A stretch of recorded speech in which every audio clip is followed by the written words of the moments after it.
आज फाइनली 1.5 महीने बाद वो दिन आ गया जब मैं जा रही हूँ वापस अपनी ससुराल और अद्विक जा रहे हैं अपने दादा दादी के पास। इतने दिन रहने के बाद भी जैसा लग रहा है हम कल ही आए थे नानी के घर। अद्विक की इतनी सारी मस्ती करते थे। अद्विक काफ़ी एक्टिविटीज़ यहाँ सीख गया। अद्विक को रेडी करने के बाद मैंने उसका लंच तैयार किया और उसको खाना खिलाने के बाद ही घर से निकालना था। मम्मी कह रही थी भूखे पेट नाती को घर से नहीं भेजा जाता है। फिर उसको खाना खिलाने का मम्मी ने किया अद्विक के डैडी का टीका। हमारे वहाँ बेटी दामाद की टीका करे बिना उसको घर से वापस नहीं भेजते हैं।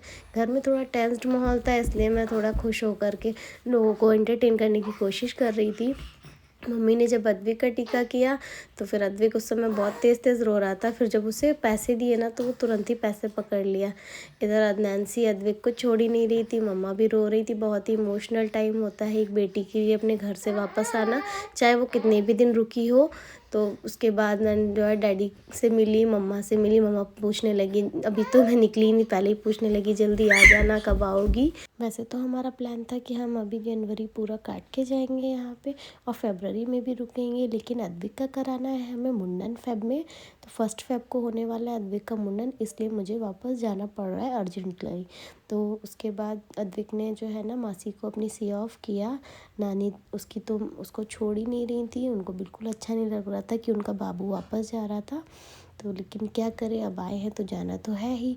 और वापस आने का वादा करते हुए कि हम जल्द ही वापस आएंगे, हम लोग वहाँ से निकल गए। लखीमपुर से गाज़ियाबाद का सफ़र काफ़ी लंबा हो जाता है, तो दिन में हम लोग निकले थे और रात हो गई थी मुरादाबाद पहुँचते पहुँचते। तो अद्विक के डैडी ने कहा चलो काफ़ी थक गए हैं, एक जगह स्टॉपेज लिया जाए।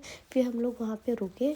अद्विक चढ़ गया अपने डैडी की गोद में और वो वहाँ पे हम लोग काफ़ी थक गए थे। मगर थोड़ा बहुत कुछ खा लेंगे तो रेस्ट हो जाएगा।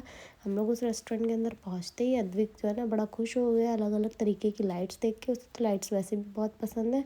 हम वहाँ पे जैसे ही पहुँचे तो हमने कहा कि चलो कुछ ऑर्डर कर लेते हैं। तो इनके डैडी ऑर्डर कर रहे थे, तब तक मैंने अद्विक को लेटा दिया। मैंने कहा चलो ये फ्री होके थोड़ी देर खेल लेगा तो इसे भी अच्छा लगेगा, क्योंकि गाड़ी में बहुत देर से बेचारा गोद में ही था। इधर जैसे ही हमारा ऑर्डर आया अद्विक तो सब कुछ देख के एकदम परेशान सा होने लगता है। अब तो वो खाने पीने वाली चीज़ों को झपकने की कोशिश करता है।